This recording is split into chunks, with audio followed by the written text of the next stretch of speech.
So as we start out the PowerPoint, I'll just introduce some ideas and just kind of let them settle in.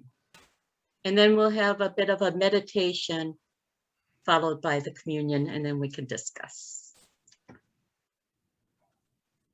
So does anybody have anything they want to say before I start off? Okay.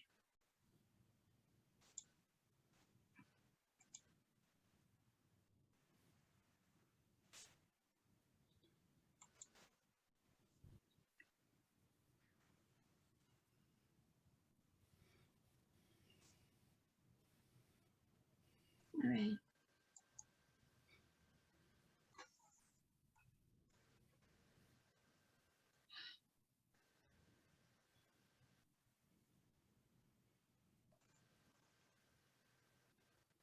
As Michaelmas draws near, we must learn to make conscious the meteoric force of our blood. We must learn to keep the Michael festival by making it a festival for the conquest of anxiety and fear, a festival of inner strength and initiative, a festival of the commemoration of the selfless, self-conscious.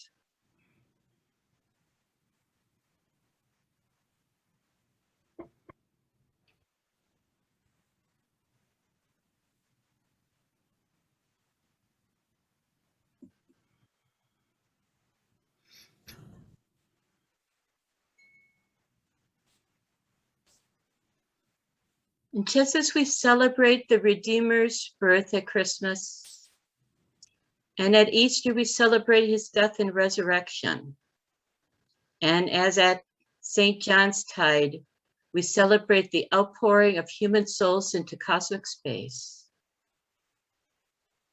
So at Michaelmas, we celebrate our life spiritually.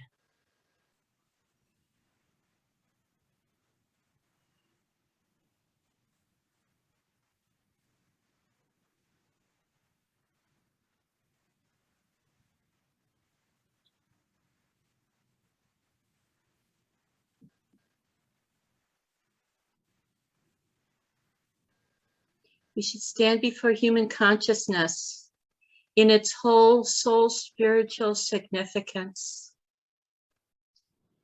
Then we will say to ourselves, you are the Lord of the process, which otherwise takes its natural course outside your consciousness.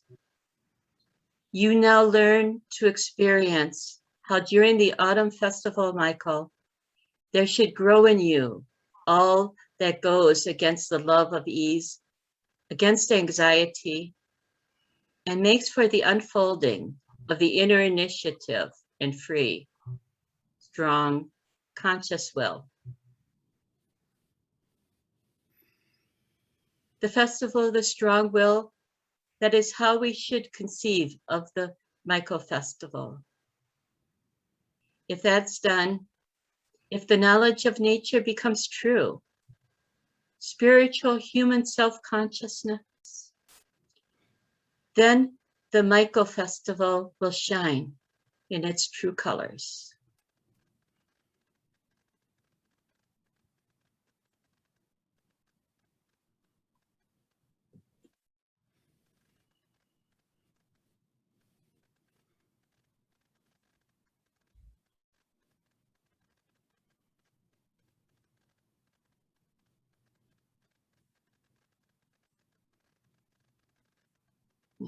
With Michael's help, may we conquer anxiety and fear. With his help, may we strengthen our initiative, and may we commemorate the glowing spirit within all of us, in soul and selfless, self-conscious.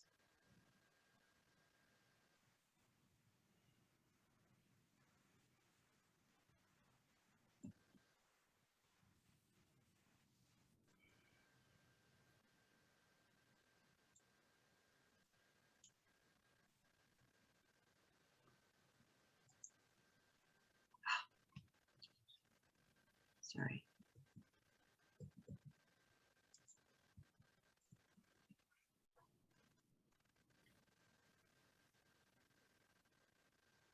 Michael frees thoughts from their restriction.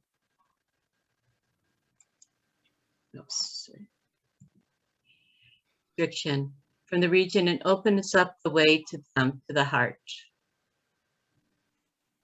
He sets inner enthusiasm glowing and enabling people to give themselves in soul devotion to everything that can be experienced in the light of thought.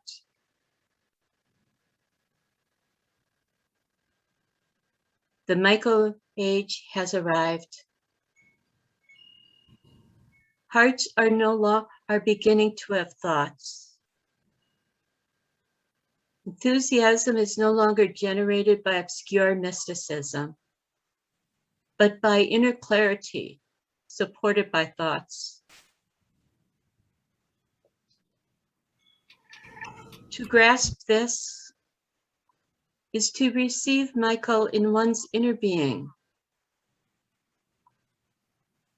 Thoughts that aim to understand the matters of spirit in our time must spring from the hearts devoted to Michael and the fiery cosmic Lord of thought.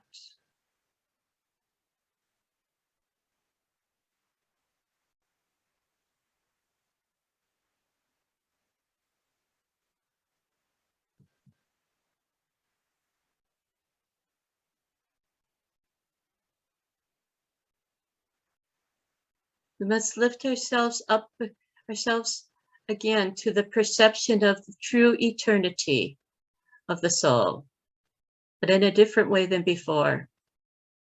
This is what we might rightly call Michaelic culture.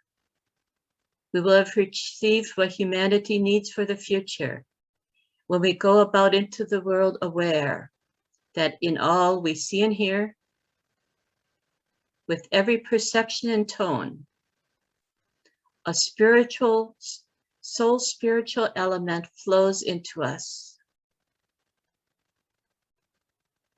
while we at the same time send a soul element flowing out to the world.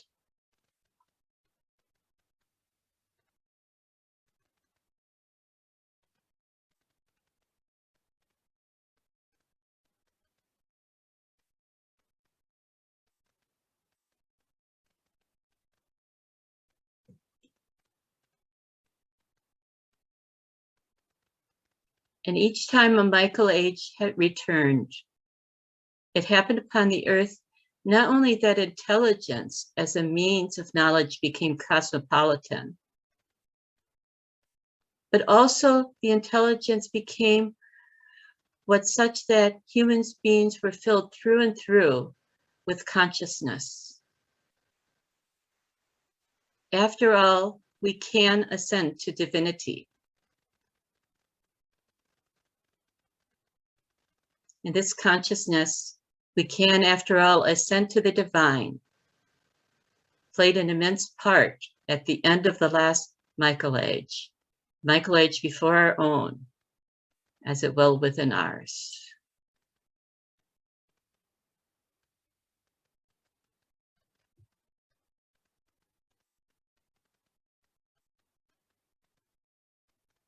And Michael inspires human beings with their own being, in order that there may appear on earth a spirituality consonant with human personal intelligence, in order that humans can be thinkers and at the same time spiritual. This, and this alone, is what Michael's dominion means.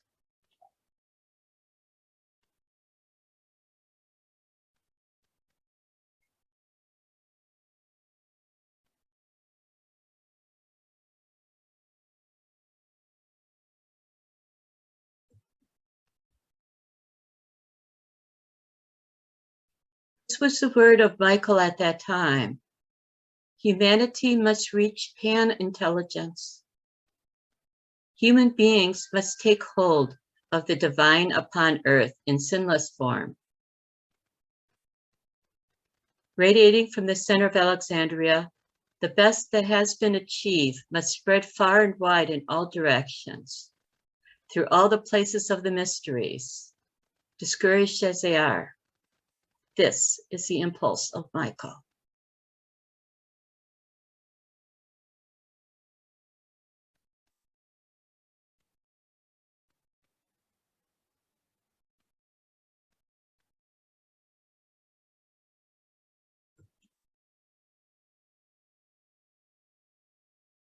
To think in words is no way to approach Michael. We come to Michael only when we get through the words to the inner experiences of spirit. When we cease to hang on to words and come to the inner experiences, spirit.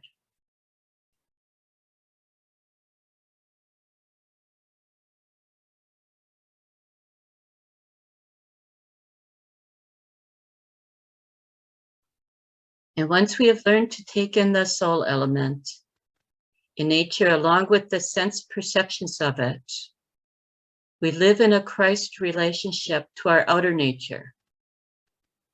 And this Christ relationship can be a kind of spiritual breathing process.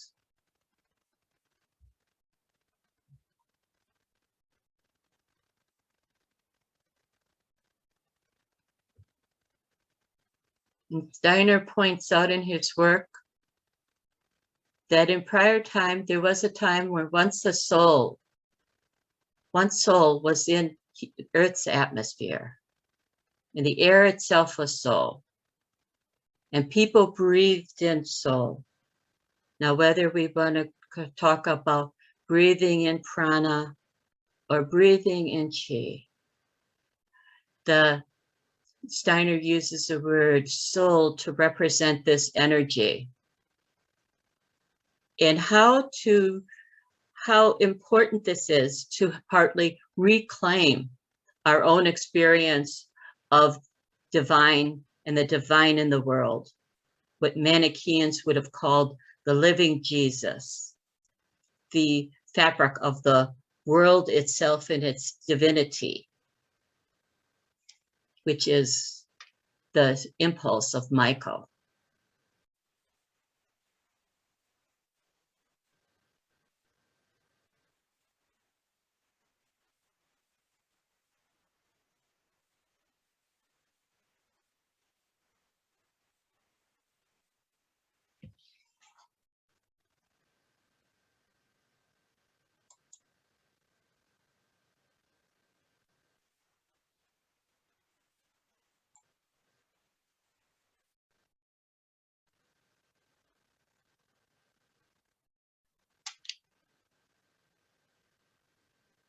Let's start with a little meditation here.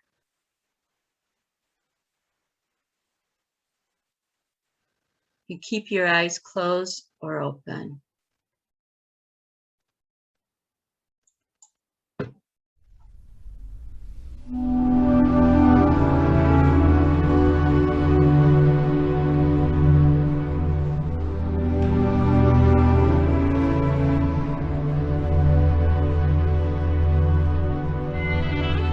Now think about someone close to you, someone who you love, maybe a parent or a spouse or child.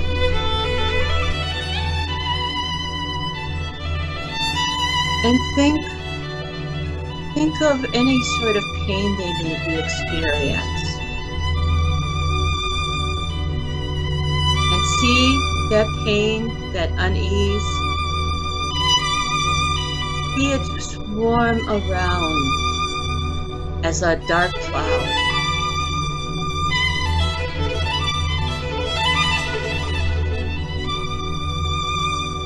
Feel yourself go in that cloud and feel the heaviness. Just for a minute to anchor that in your being.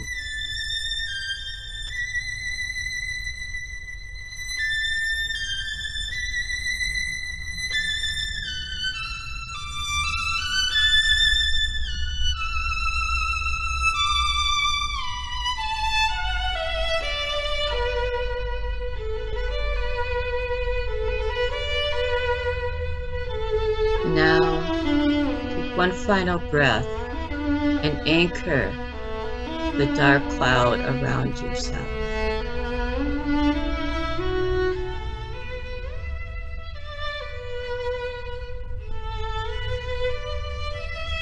And now, take a deep breath, thinking of the soul of the world, of the soul that exists within the atmosphere and the energy, and breathe in that life-affirming power. Breathe it in, hold it to yourself. And exhale.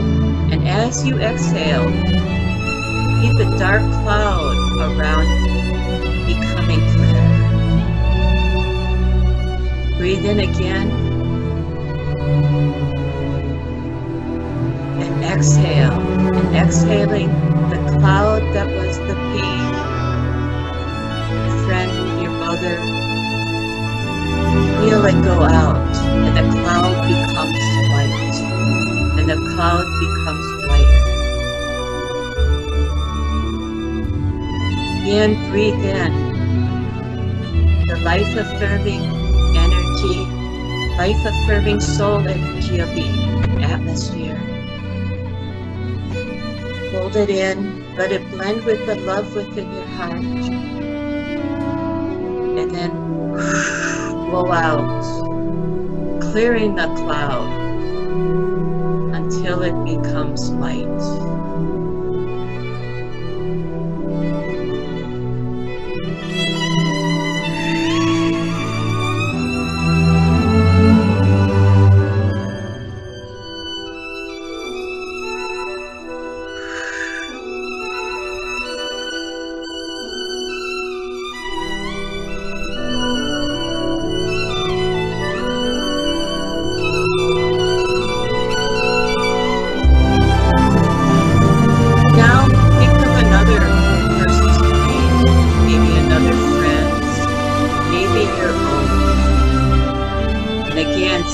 As a dark cloud.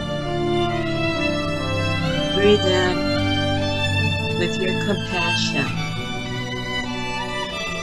and let the weight of that settle on yourself just temporarily.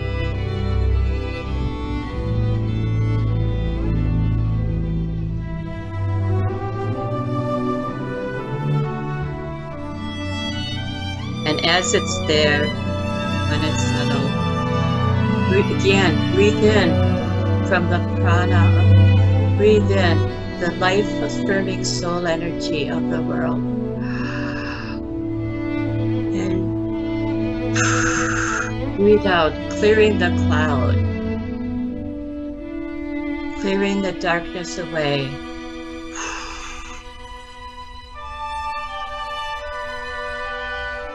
Again, breathe in the soul energy. And breathe out, clearing the cloud until it becomes white.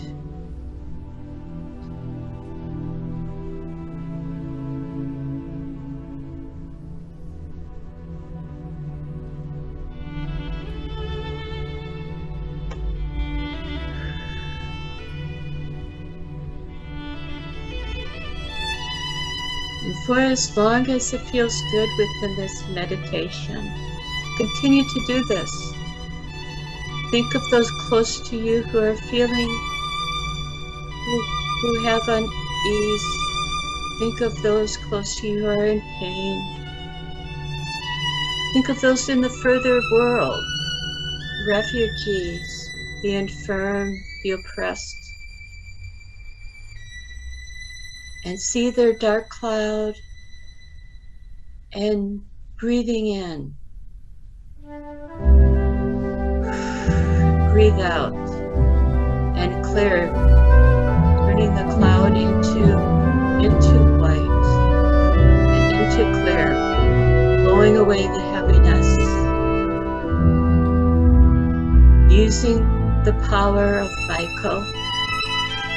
Ask Michael for power and for help if you need.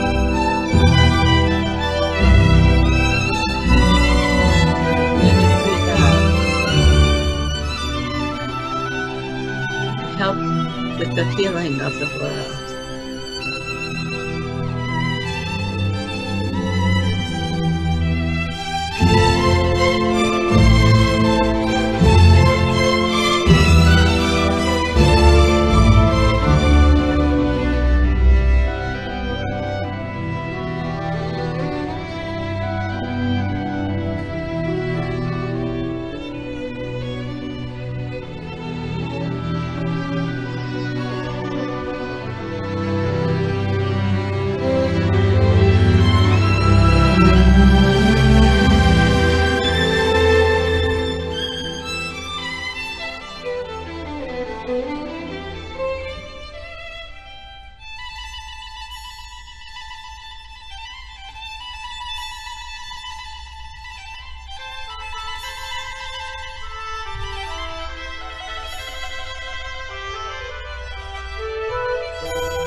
Okay.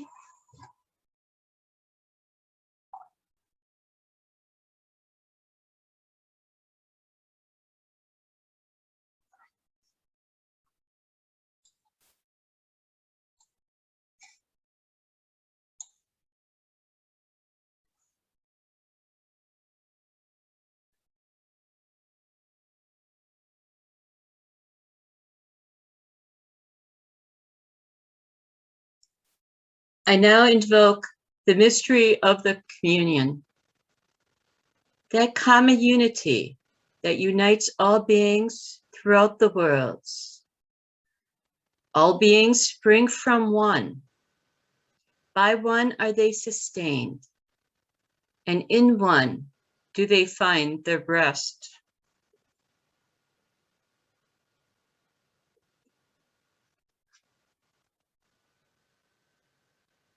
From that one, to the radiant sun and the nurturing earth, through the powers of the elements made manifest in wind and light and rain and soil, the harvest and the vintage come forth for the subsistence of all. May the powers of the elements and the spirit of life now likewise hallow this bread and wine, that they will find fitting vessels of the light and the life of earth.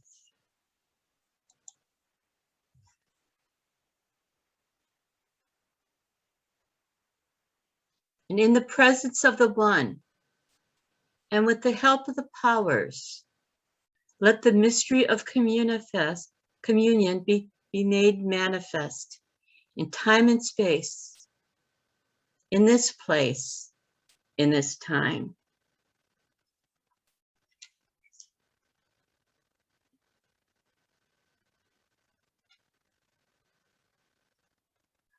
I invoke spirit below.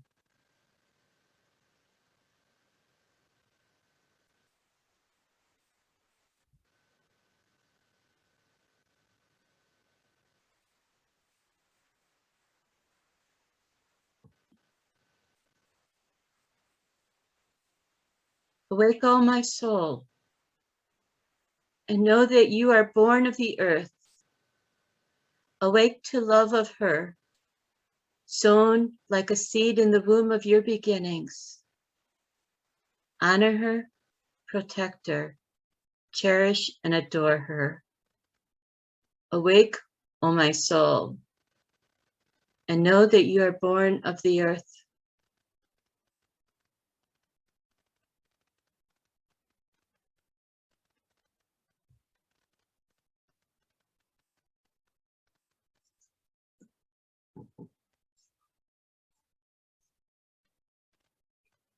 Powers of the deeps, holy mystery in the earth's heart, receive this offering. And as grain rises from the buried seed of winter to flower, and fulfill the circle of its beginning, so let the ray of telluric current arise and fill this bread and power and blessing of the earth.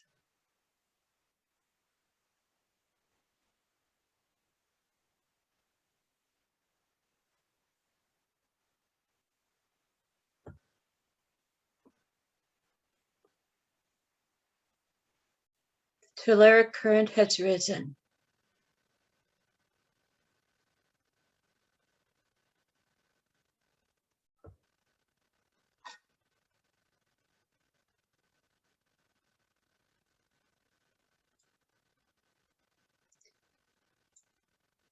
I invoke the spirit of above.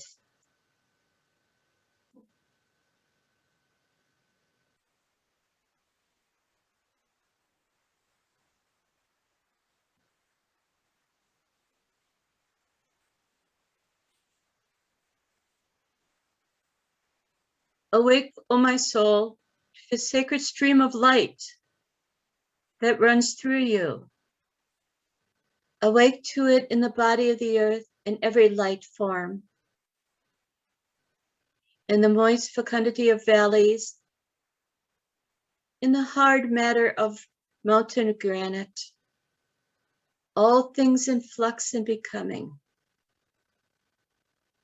Awake, O my soul, to the sacred stream of light that runs through your being.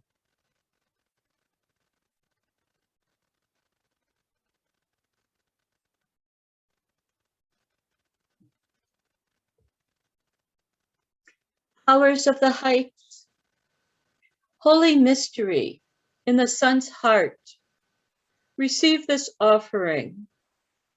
And as the radiance of summer shines onto the grape to ripen and renew the circle of its being, so let the ray of the solar current descend and fill this wine with power and blessing and the grace of the sun.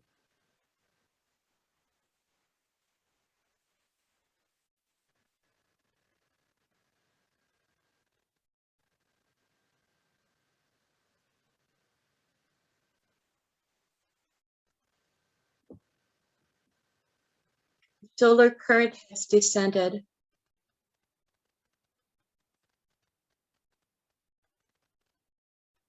As above to below, from below to above, two currents are awakened in their union.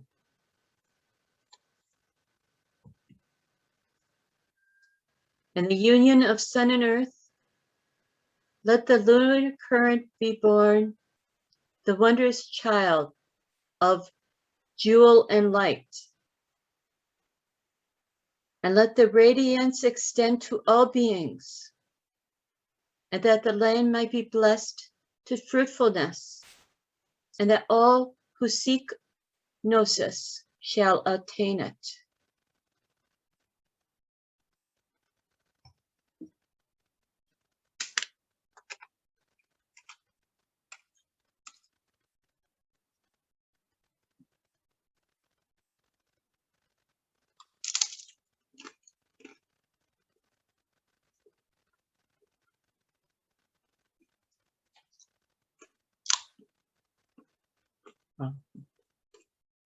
For me, blood of Christ given.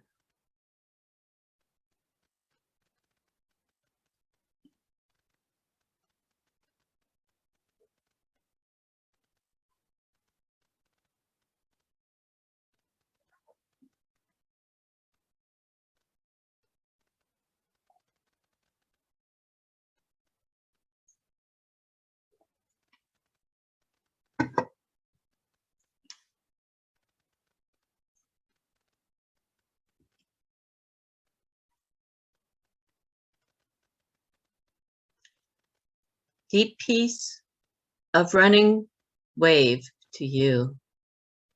Deep peace of flowing air to you. Deep peace of quiet earth to you.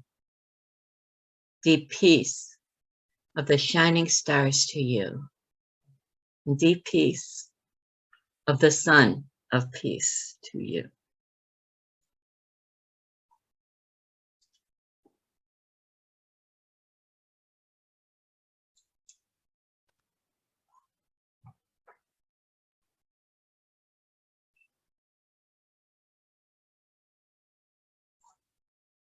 Okay.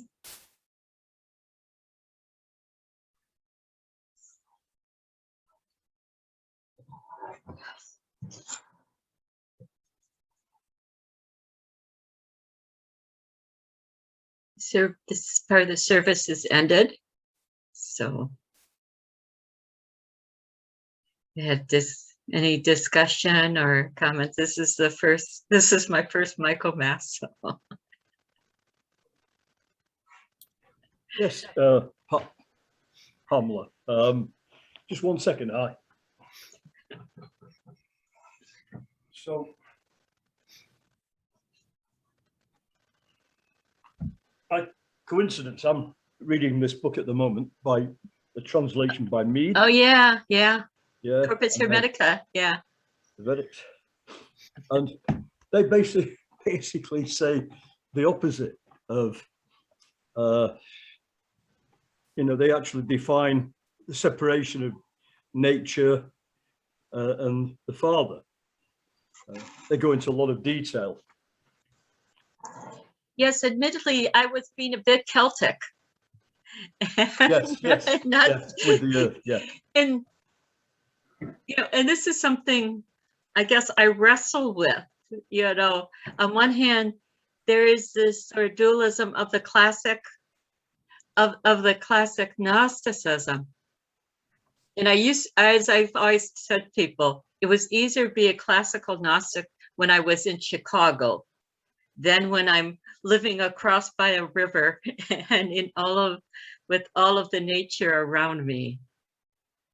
And I find myself, recently, maybe because I'm back from vacation from Scotland, drifting more and more into some of the Celtic ideas and wrestling with the question of like, what is the earth?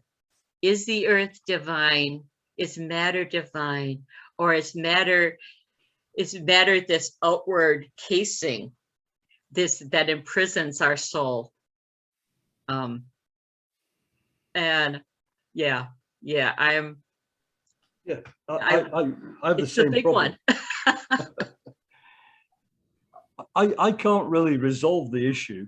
I accept there's two stories about matter, about the soul.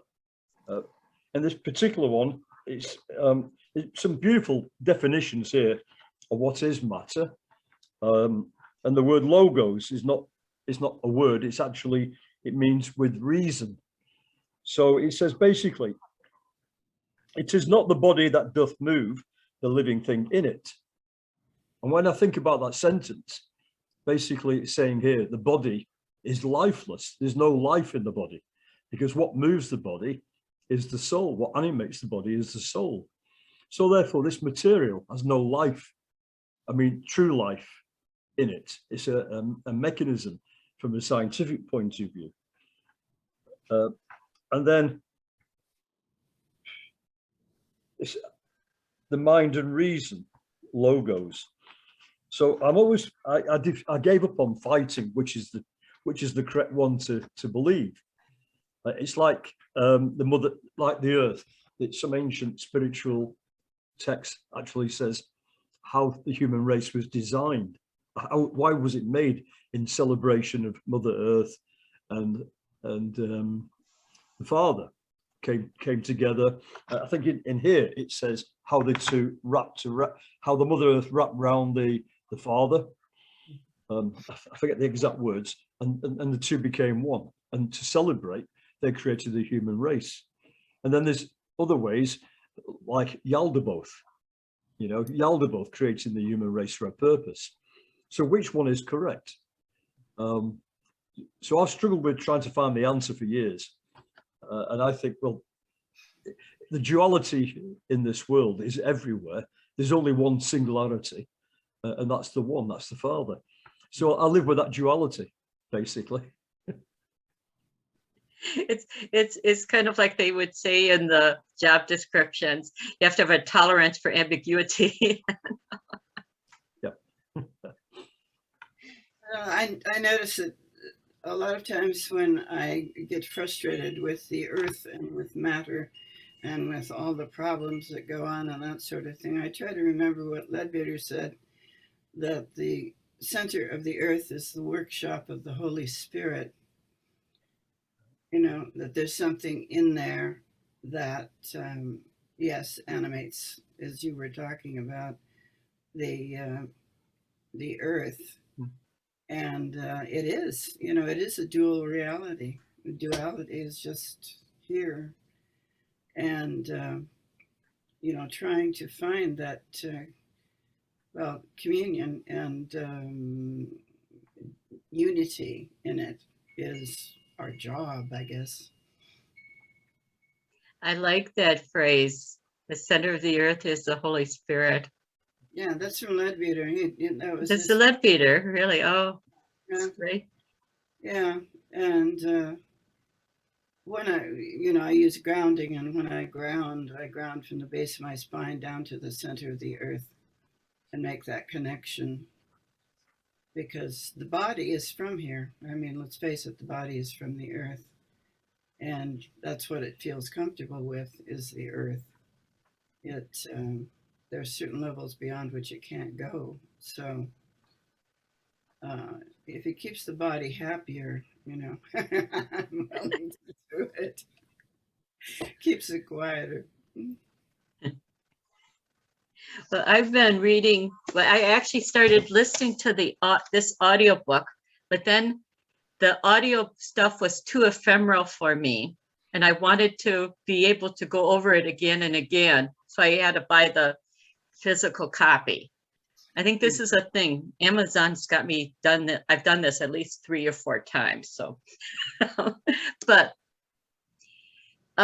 he has an interesting chapter as he's going through different Celtic thinkers about Irenaeus. Now, Irenaeus, we know from the writings on the heresy, because Irenaeus in the 2nd century gave us one of the first complete descriptions of Gnostics.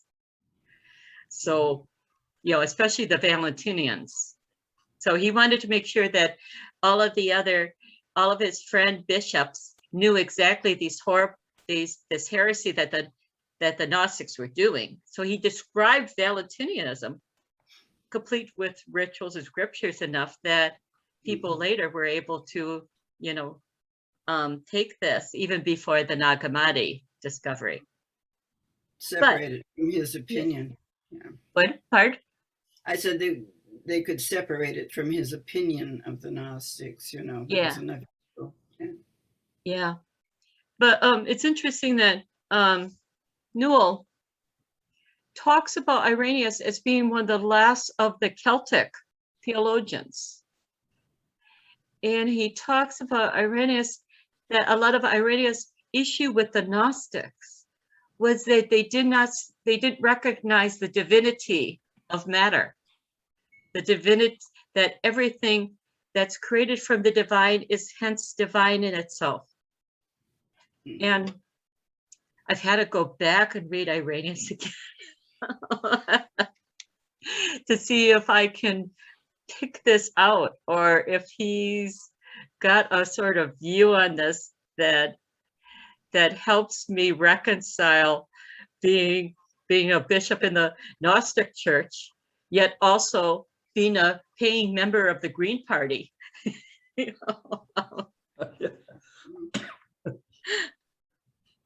Yeah, I sometimes wonder when I'm doing my recycling. We have recycling here, you have to separate everything out and recycle. I sometimes wonder when I'm doing my recycling, is this a good idea, or should I just be promoting the end of this mess? I'm helping it along. I'm helping, to keep it going. And so it does cause conflict, that's for sure. Yeah. I always like the Manichaean idea of the end of the world, whereas all good energy leaves this planet. Eventually, evil will be stuck upon itself, which just kind of involve like some sort of black hole. If I think Manny would have loved the concept of black holes.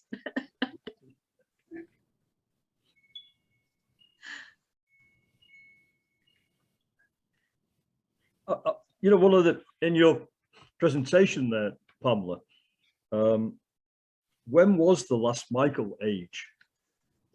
Because this Michael age. Yeah, each age is about 354 years, according to Trihymenius. And there's actually an appendix. I'm getting a lot of my Michael knowledge from this collection of lectures from Steiner. And in here he gives in the appendix the writings of Trihemenus in it.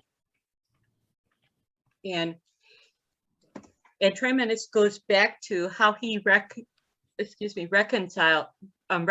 the beginning of the world is, and that's going through the generations and the ages we have of these various different patriarchs.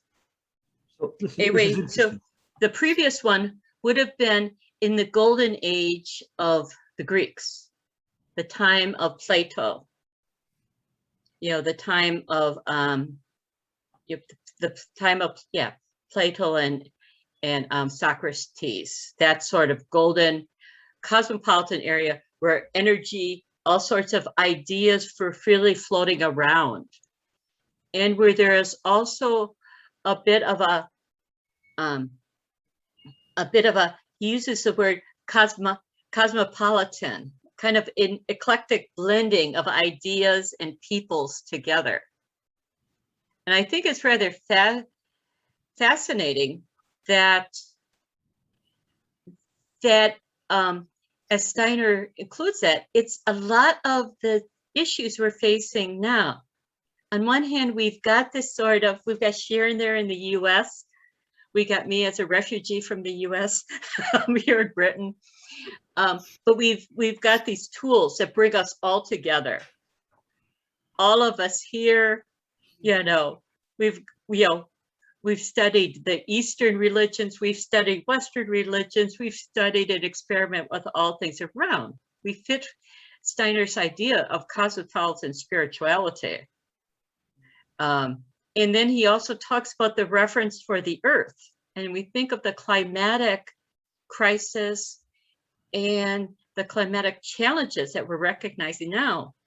And it all very much kind of fits with Steiner's ideas. You mentioned 354 years. Yeah, I think that's right. It's an odd number. Yeah. I will say that. But then you mentioned Plato and Yeah. the time of the philosophers. So, because that's very curious, 354 years, that would take you back to 1667. And that was 1 year. As the previous, so there's 7 archangels in this system. So each rules for about 354 years. So 354 times 7. 2,200 years, isn't it? Yeah, roughly. 2,478 years. Yeah. So we have to subtract that. Okay. I'm going to let one of you engineers do that. Okay. But what happens now is the time you mentioned a festival of inner strength and initiative. Mm-hmm. Would that have been the same 354 years ago? Yes. Yeah. So that would have been right, because what happened 354 years ago was the Black Death. Yeah. And London, a third of London was burnt down. Mm.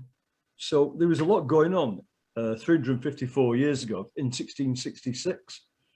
So after the Black Death in 1667 would have been the Age of Michael. Yeah. Age of Michael, previous to the Age of Michael was the Age of Gabriel.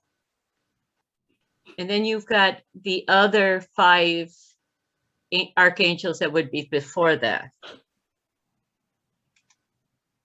So this is the first time in this reckoning where first time since the time of Christ that Michael had taken over.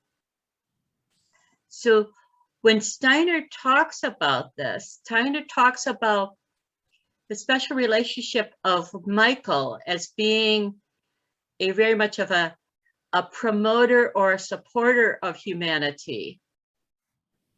And that Michael, in his relationship to the earth, since this is the first time after the mystery of Golgotha, that this sort of earth spirit is really starting to renew itself. So Yeah, Steiner is so hard to piece out. So part of the mystery of Golgotha, from Steiner's perspective, is that the sacrifice of the Christ renewed the earth. And because the Christ energy, Christ himself was entombed in the earth, if even for 3 days, but as part of his incarnation, it created a new impulse of the sacred in this planet. Now, some of the Gnostics writers talk about this, that one of the things is that Christ taught as the repairer or as a redeemer, as the one who ransomed all of us. He reversed the current. He made it easier for humans, rather than to waiting for the divine to come down, to actually ascend ourselves, so that the Christ-centered, that part of the mystery of Golgotha, both the sacrifice and the incarnation itself, was to give humanity the tools, really for the first time, where we can begin to ascend. As it says in the Nicene Psalms, bring, here is your creature lost in the labyrinth. Let me take the books, let me take the keys of Gnosis, and I will ransom her. That's probably bad. It's probably a bad translation, but Yeah. But Jesus actually says also in Pistis Sophia that they have taken the keys of knowledge, and they deny us these keys of knowledge. So who are we referring to here? Who's got the keys of knowledge? In the Nicene Psalm, it's that Christ takes the keys of knowledge as he descends to earth, in order to give the tools of Gnosis to humankind. Good. As teacher. The Martionists would say that he comes as repairer to fix the fabric that's been broken, to fix that loss of the connectivity of humans to the Supreme. So would that now be Michael's work? Yeah, and that's where we get into this interesting notion about Michael historically. Prior to Christ, Michael appears almost to preconfigure Christ. Yes. He is like the harbinger, and he is also the protector of humanity. He battles the forces of evil. So within ourselves, Michael represents that sort of energy that helps us renew our soul and helps us defeat our lower self. So then after Christ, in the early Christianity, there was actually a mingling of these ideas of Michael and Christ. And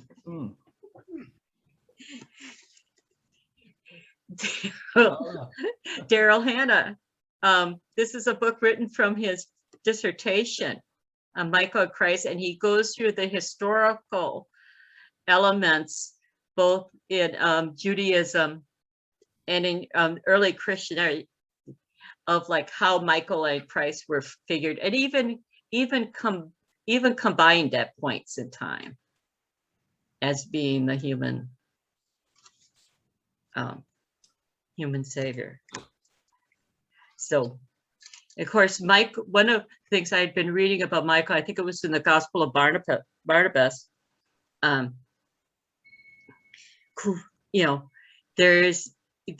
This Barnabas is going through this vision, and he keeps meeting these angels, and all the angels he meets, he asks them what the name is, because every good magician knows you ask their name when you meet a divine being. Yeah. He asks them their name, and they always tell him their name is Michael. So finally, Barnabas gets to, he's talking with the real Michael, and he says, well, how come all the lesser angels I meet say they're Michael? And he says, that's because the name Michael has the power And that's why all the other angels say that they're Michael, so that, you know, the powers of Lucifer and that will not confront them, which was an interesting idea, because it explains to me why all these churches around here, even the church that's across the river from my window here, are, you know, Michael and All Angels Church. Yeah. Because, you know, they all pattern after him. Yeah. I should have been masked. I'm Michael. Hey, don't mess with me. That's funny. That's interesting.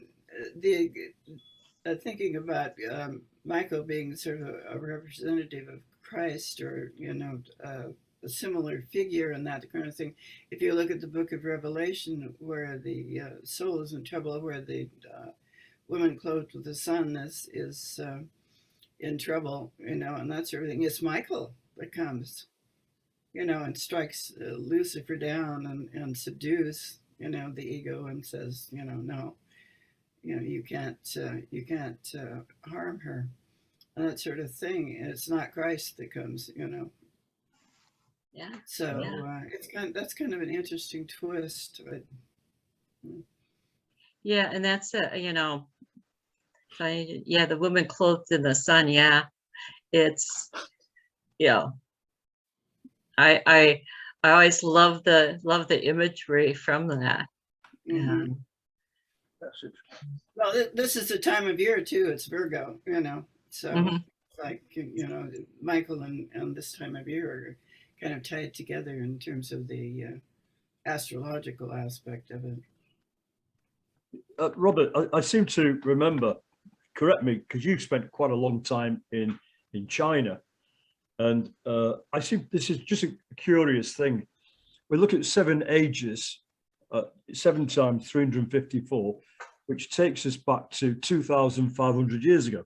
To be precise, 2,478 years ago. Now, this was the time of Buddha. Buddha was born 500 years before the Christ. Am I correct there from memory? You're muted, Robert. Yeah, I think you're right. And then Lao Tzu was around at the same time. Yeah. Lao Tzu. We can hear you. Yeah. Just hold on. So Buddha, being a revealer of light, a teacher, like the Christ, like Jesus the Christ. It's very interesting. These ages actually tie in with certain events, unless it's my imagination. That would make a lot of sense to me. Yeah. Because apparently Buddha predicted the Christ would come 500 years later, when Buddhism was virtually dead. And he said, didn't he say something like, no matter how much merit you can try and acquire, it will never be enough for you to escape the round of rebirth, to achieve salvation. But he said, there will be one who will come who can help you achieve that very, very quickly, relatively speaking. All right. Yeah, I've just Googled it, and he was around from 563 BCE to 483 BCE. So, you know, you're right. Yeah, that's interesting. I don't know what the connection is, but there seems to be. Sometimes these numbers are not coincidental. They do mean so. I'm thinking of continuity in spiritual power, you know, in the light, because what Pamela is saying is now is the time when Michael is here. We should have a festival, a conquest of anxiety and fear, and it's a festival of inner strength and initiative. And this is what the Buddha was trying to bring out, you know, the inner. I don't know, it depends on, that's my interpretation. It seems that these times are valuable. Yeah, I mean, what's coming up for me is that you've got like the age of Aquarius, which started possibly in the 60s. you know, that there might be lots of these cycles going on at the same time. And then you maybe have to decide which one's important for you. Ah, yes. Yeah, it's always a personal journey. Mm-hmm. Yeah. But, you know, Yeah. something you There's so said, much of, you know, so much, we take that date, like, you know, 1879, you know, it's just a few days after, few years after the founding of the Theosophical Society. It's a few years before Jules Doinel declares the age of Gnosis restored. You know, it's just before Freud, before James Frazier, and all of the mythographers who kind of led the way for Jung. Yep. And these sorts of ideas of archetypes. You know, a lot of our current thinking, especially things from the New Age, really have their source, you know, in ideas that were birthed about that time. Yeah, and just going back to what Sharon said about the Book of Revelation and Michael, I will look into this a little bit more, because I've been looking this book I got in Australia about 20 years ago in Brisbane on the East Coast. And this is an American author, I believe, very well written, but it's a Jungian interpretation. So the analogy is not just physical, but it's a mind of information.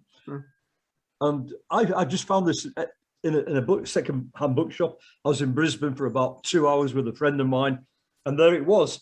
And it's marvelous.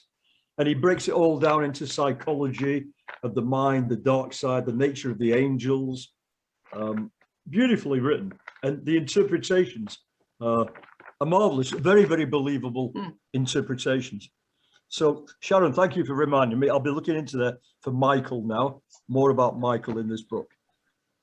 So this guy, he has a degree in mathematics. That's probably why I like him. That's why I understand him. He's got a BA in English literature from the University of Maryland. And he's got a PhD in clinical psychology.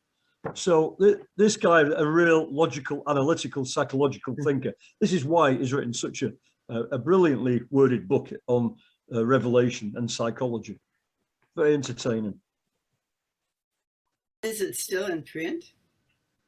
You got it a long time ago, you said? I don't, when it was first in Australia, it was $22.95. I got this for $5.95. In those days, that was less than £2. In McDonald's, for $5.95 in McDonald's in those days, you could buy a lot of stuff. You know, big cappuccino, loads of biscuits, and a chicken burger, a veggie burger, $5.95. In fact, I remember in those days, I know before that, you could watch Star Trek every day in Australia at 5 o'clock, have a bottle of Australian champagne and a Chinese takeaway for less than £3. Where can you watch Star Trek every day at 5 o'clock in the world? Australia was the place. That is the definition of civilization. They used to tell me when I was in Germany, I work in East Germany just after the wall came down. And guess who comes to East Germany, near Berlin? McDonald's. And the Eastern Germans said, is this really a definition of civilization? You know? Yeah, I thought you were going to say William Shatner then, Warren.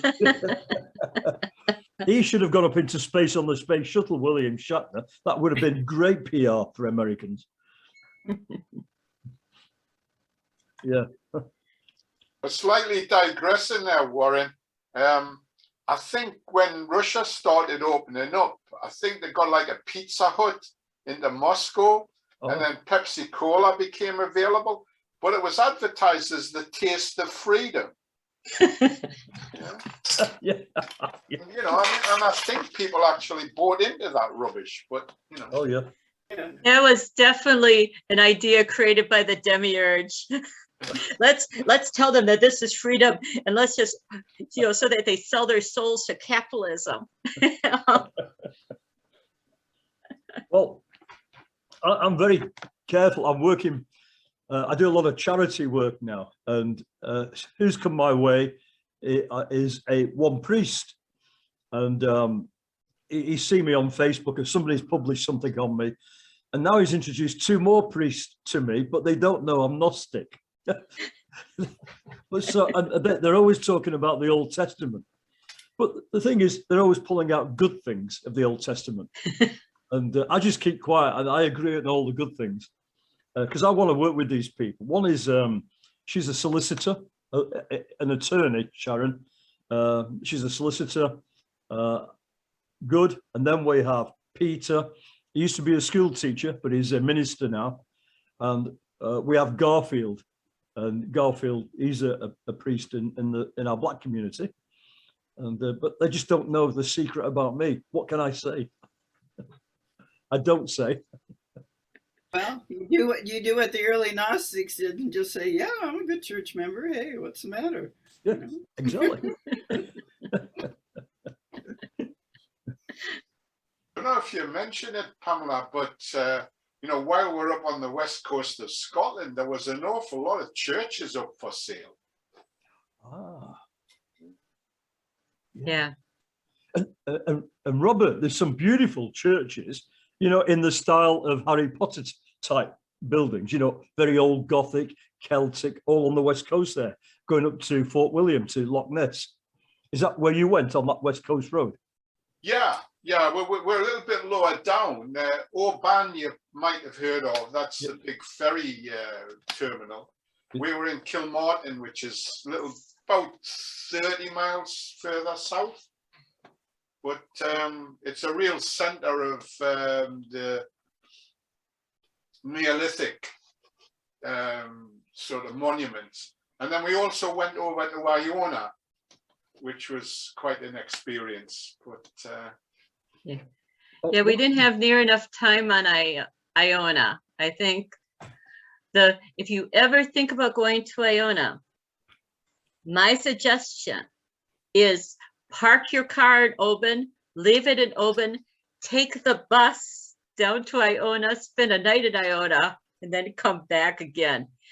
Do not drive in Mull unless you want to put your sanity to the test. I don't think you can go back and forth to there and have any time in Iona and go to Staffa all in one day, which was we got the better of that. And I think one has to spend a day or so in Iona in order to really start, you know, getting its own unique atmosphere.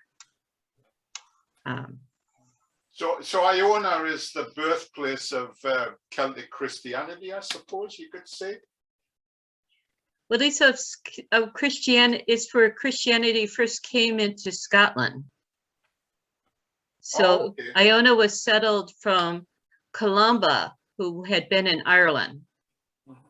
And he came over to Iona to found his own monastery, I guess because he was being accused of plagiarist on a palmist.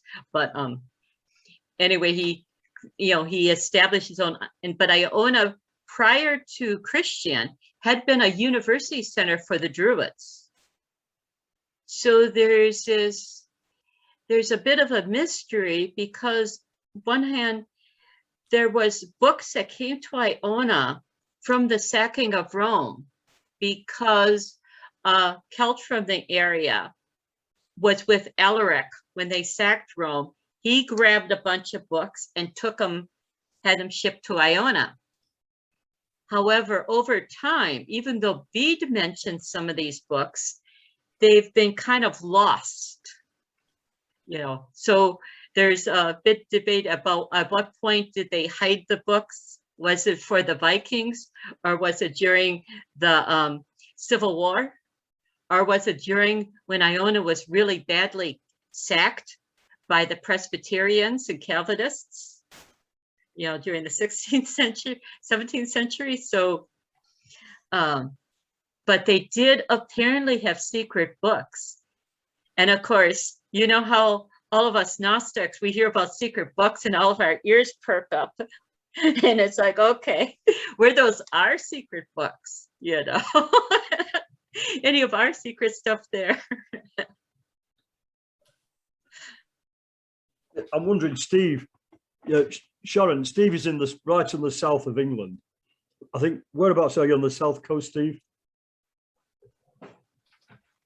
You live on the south coast, do you? You're muted, Steve. No, I live on the north coast of Devon. So yeah, in the southern part of, so I live in the southwest, but I live on the north coast, kind of opposite. Yeah, I won't get too confusing, but just in the southwest on the coast. So just to give you an idea, Sharon, where we are in the UK, Steve is right in the south coast there compared to where I am. I'm on the west coast in Wales, Celtic country. As you go further north to the east coast, which is a colder coast, you've got Newcastle, which is Robert's country. Robert spent a lot of time overseas, and then Pamela is in the same area. Now, Steve, the question about these magical books, Pamela, Steve, you may have, because I know your interest. Do you have any such magical books you can reveal to us? Well, I can't reveal them to you, Warren, unfortunately. I thought not. That's not magic. Yeah, I think magic is in the eye of the beholder, isn't it? So I think that the magic, your $5 book from Brisbane may be your magical book, Warren. You know, and you know, it's whatever speaks to you. I think in the occult world, people pay a lot of money for rare books, and it becomes a bit of a preoccupation. And sometimes it's that slightly grotty paperback from the 1970s that's the one that's going to really do it for you, rather than the one that's but I have got some quite rare books, but I don't know.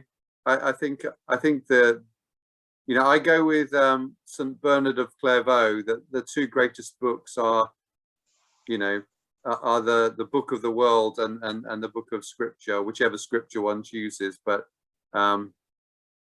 yeah.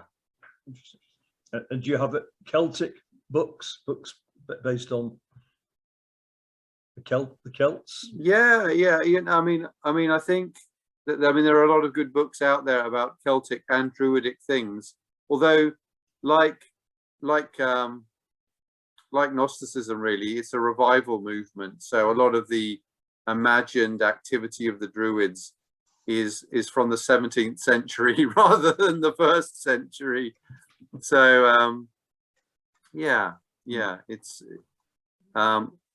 but I have spent a lot of time hanging out with Druids and witches, as you know. So yeah. Did you, in your past, when you went to the USA, did you ever visit Salem? Salem, no, I haven't. Salem. No, I haven't been to that part of America. I've only been on the West Coast. I've been to San Francisco. That was the Mecca for me, obviously, because of the beats. So you know, I was hanging out there, but yeah, but yeah, again, you know, some really interesting forms of folk magic in America, especially in Louisiana and places like that. That's right. Oh, well, there's a couple of things. I sent you a drawing of the 3 cauldrons, Steve. Yeah, I know, maybe it's so we can discuss that another time. But it's really big with me at the moment. I'll bring you other guys into it. It would appear that the Celts had a system of 3 cauldrons, which were energy centers. One would be the third eye, one would be the heart, and one would be the dantian, which would be just below the navel. And the Celts talk about cauldrons, and the Chinese word is exactly the same. It's a cauldron. So the question arises, did the Celts do energy work? Yeah. And, you know, I'm working on it at the moment, but this one's come into my possession, which is, it's about magic, but magic with a K. But I think it's all Celtic stuff, and it's all with the cauldrons in. Yeah.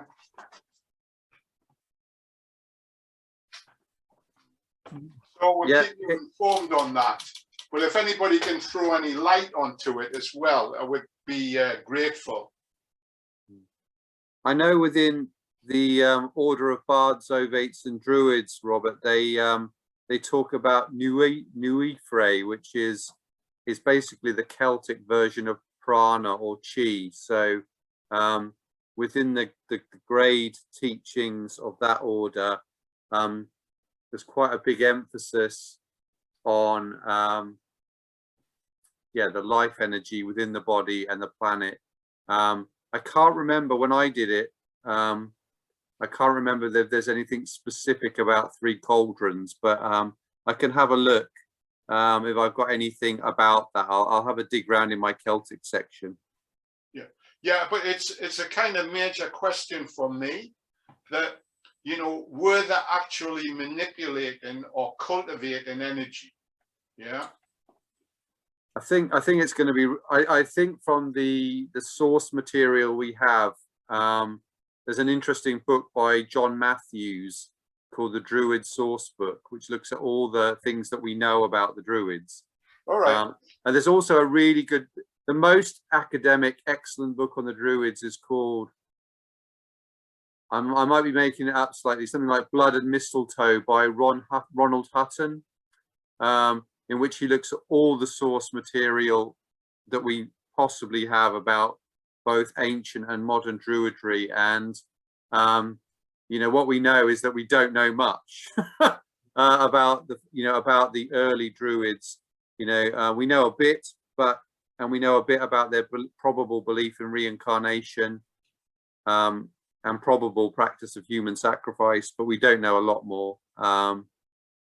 Yeah, and I think that the problem with the Druid revival in the 18th century is it starts getting overlaid with other esoteric traditions like theosophy, like Hermeticism. So you know, which are completely valid, but they're not going to probably get you back to the early centuries and a direct comparison with, say, Taoist alchemy. It would be hard to kind of draw direct parallels between, I don't know, the Taoism of the 1st century CE and what was going on in Britain and the Druids. What do you think of the idea that a lot of the, you know, the 3rd century, 4th century ideas of the Trinity came, you know, kind of slithered into Christianity so easily because of the Celtic background of a lot of the early bishops or early adherents? You know, because you get magical 3. When I think of the triple cauldrons, it makes me think of the triple goddess, you know, right away. I think the triad as a kind of concept is just like really obvious, and you know, because the moment you have a mother and a father and a son, or a son or daughter as the product of that union, you know, 3 becomes a thing, doesn't it? So, yeah. And as you say, within Celtic lore, 3 is very prominent. Yeah, whether it affected the Council of Nicaea's formulation of the Trinity is to be debated, I think. But I think you know, the impact of Neoplatonism on the Council of Nicaea is probably the thing we do know about. Anyway, folks, yeah. I've got a dash. So lovely to see you all. Okay, great to see you again, Steve. Take care. Bye. Bye. Bye, Steve. That's a shame in a way, but Robert, that Sharon, I've seen Sharon many times with the mass, and we've spoken. Now I know, Sharon, you do healing, spiritual energy, So Robert, is you two could possibly talk about that subject for quite a while, I would imagine. Well, yeah, you see, it's you know, as I say, I'm just at the beginning of this, but there's one of the books that I was looking at, and it was like, so they represent these cauldrons, you know, it's like it's central to the thing, but also within the Irish legends or the Celtic legends, this thing with the cauldrons, you know, so a magic potion was being brewed for a year, and some guy was meant to be stirring it for the year, and then he scalded his hands, so he licked it, you know, because it was burnt, and then he got the potion, you know, the power of the potion worked on him, and then the sorceress followed him for a year or whatever, trying to kill him. But it's everywhere in the Celtic mythology. But the thing is that, Oh, right, This is maybe, like, this is your image. yeah, now I think what you do is you'll find in the literature that these cauldrons can be at an angle, you know, or they can be upside down. And then they talk about the directions these cauldrons are facing can affect your health, or or indicative of your health. Yeah. these three. Yeah, and there was a very famous one found at Glastonbury Tor. Yeah. Yeah. What was Which that then, Robert? That was one of the cauldrons. Yeah.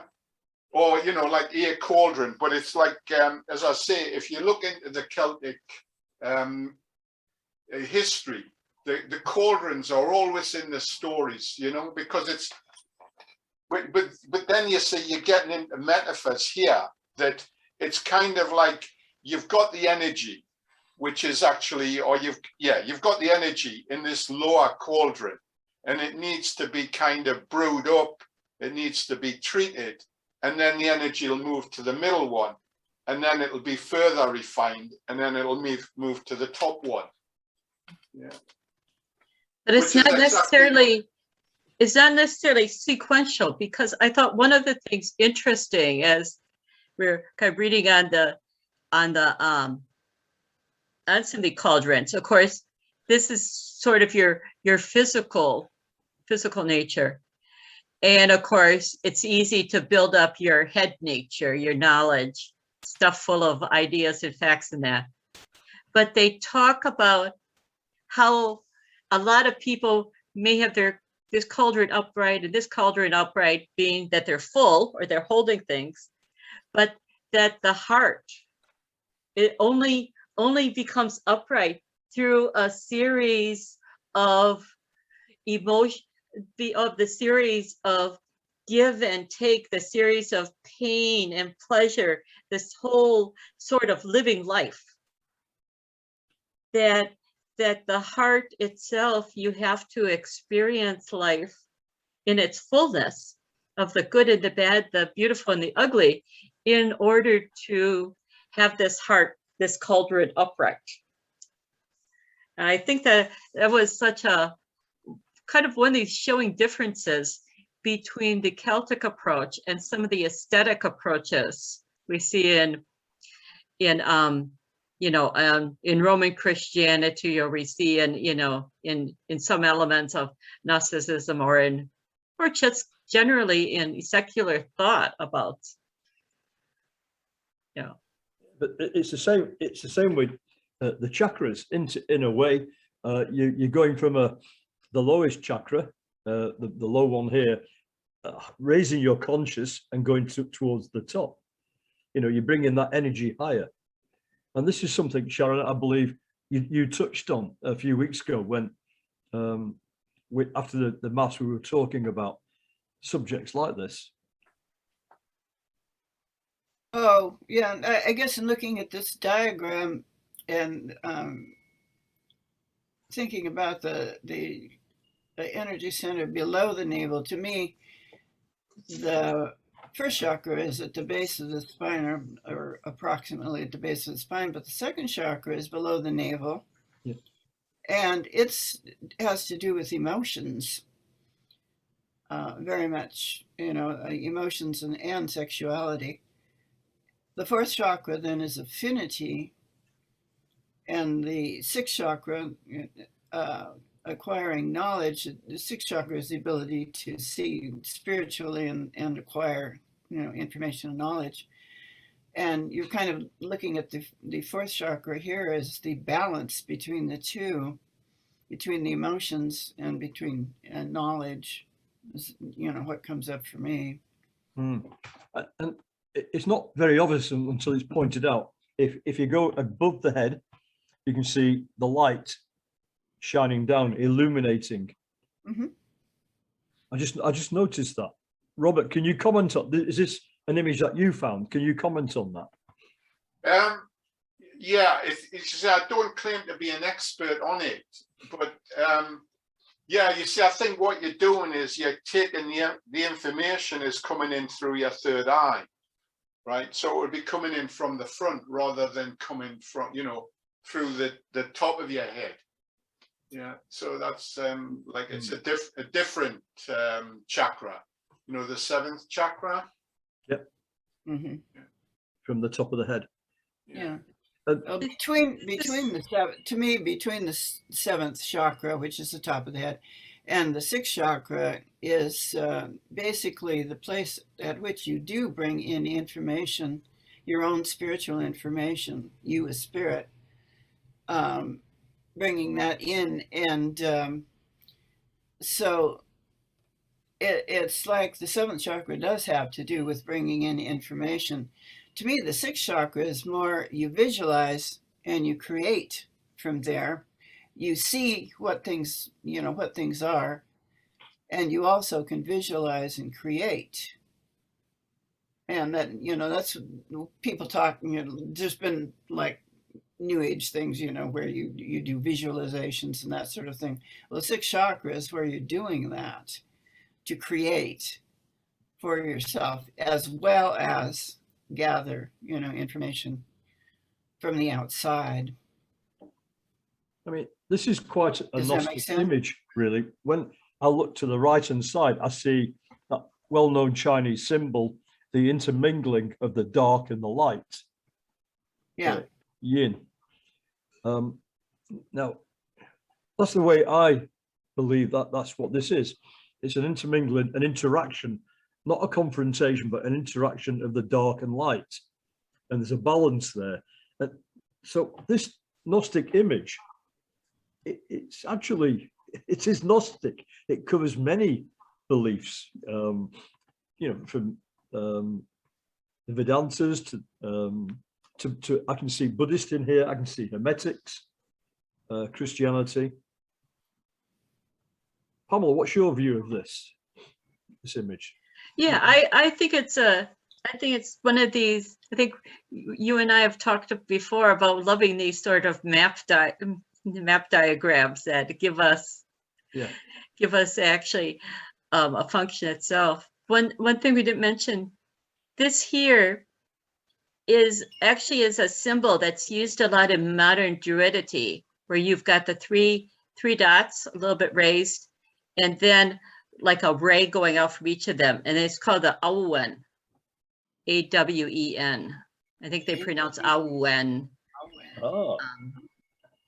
But it's what people use when they're closing things. They use it as a mantra, like other groups might Om or Amen. But it's it's, I can't really say how old it is, but it's used in modern Celtic and Yes. Druidic circles. But that name, I used to have a friend 20 years ago down the coast from here, and his name was Alwyn. So that is a name for a guy, Alwyn. Yeah. So that's it's kind of close. And in the Maginobian, one of the goddess names or semi-goddess names is Owen. As well as you get Owen as the thing. And then I've seen Eoin too, which are these sort of vowel names. And of course, I'm very into the vowels, and the vowels play an important part in Gnosticism and in the Gnostic scriptures, where we just have this chanting of the vowel names. In some ways, we kind of recognize what the ancients were doing about that, and in other ways, it's kind of a bit of a mystery. I'd been sitting in on a webinar on the magical papyri earlier this week, and there they actually they were showing a diagram that's been kind of siphoned through the magical papyri of where in ritual points people would have gone and for this one ritual anyway, and chanted and intoned the different vowel names. But vowel names, I think, globally, or at least in Western, including the Celtic, it's a big, well, it's a magical thing, I guess. But the name you're referring to is magical. So, words are magical. If you call the name of a god, you call upon that god. So I can understand why the names are important. As you've said before in your presentation about Michael, that's why all the angels said, "I'm Michael." They realized the power in the name. Mm-hmm. Alternatively, in the Pisces Sophia, where Jesus is talking to the disciples, he tells them about the gates of hell. And he says, really, if you get caught in the gates of hell, your get out of jail card is knowing one name of any of the guards of the gates of hell. And I mentioned this, I think, before. I always remember one of them because there's 12 names. I remember one, and the one I can remember is like the word character. So I tell my son, remember this name. I'm not going to tell you why, but remember it. I've told him now why. He's 22 years old. So I use the word, I tell my wife, it's Karakar or Charachar. Because if I end up down one of those, there's three paths, isn't there? You go to the Father, you get thrown into rebirth, or you go to hell. I want to get out of hell. And I want to get out of rebirth as well. Yeah. It's kind of like the those little gold cylinders they found around in all the bodies associated with people who are followers of Orpheus.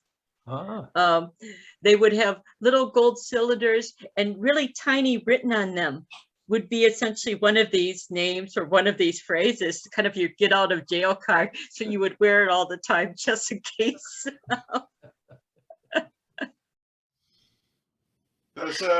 Well, I'm slightly digressing here, but there's a lovely story from Ramdas that he'd helped out a guru when he wanted to tour around the States, and then he went to visit the guru in India. So he visits the guru at his temple, and he's got like a massive temple.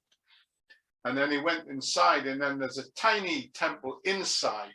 And he meets the guru, and the guru saying, "Oh yeah, this little temple is where I started, right? So that was my little temple in the beginning, and I became more and more famous, and then I built a huge temple around it."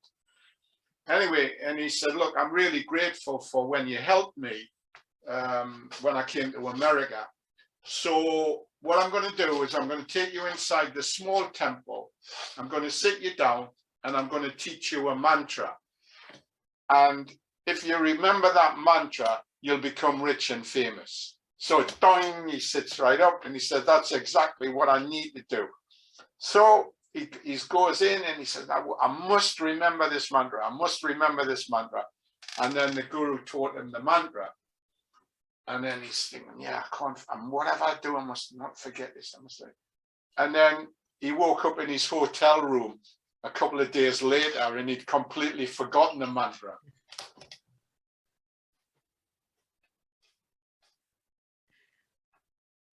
So that's the punchline. Yeah, he forgot it. But you know what I mean? It's kind of like you're saying, "Oh, I'm sick, I'm dying. I've got to remember this kakara. Yeah. I've got to remember this kakara. I've got to remember it. I've got to remember it." And then you forget it. Yeah. It's like, I think that's what tattoos are for. Really? I don't know. That's an interesting theory. Pamela, I missed that. What did you say? I just said that's what tattoos are for.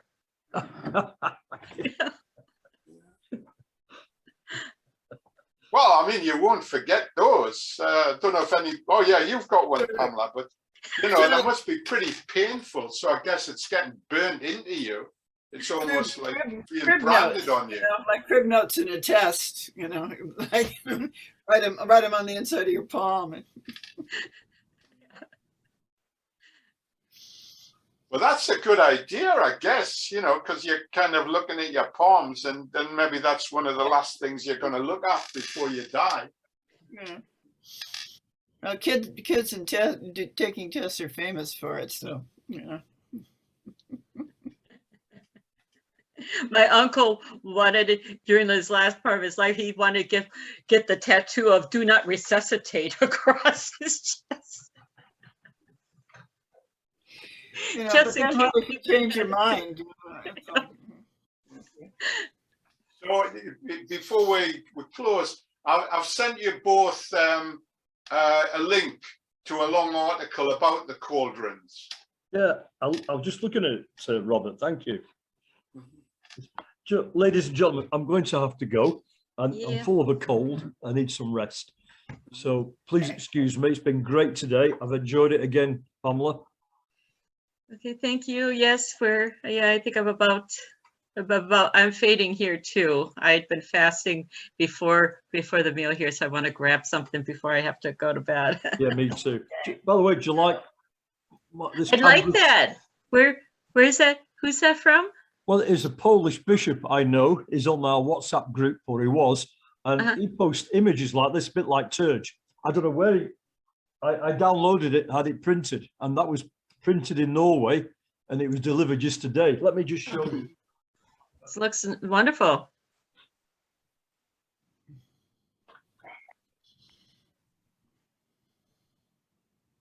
Wow, yeah, I like that. Beautiful. Yeah, beautiful. So why Norway, Warren? Well, I was looking for someone who could do on canvas. I wanted it large size for my church. When you walk into the main doors of the church, I've got a light beaming down on the far wall.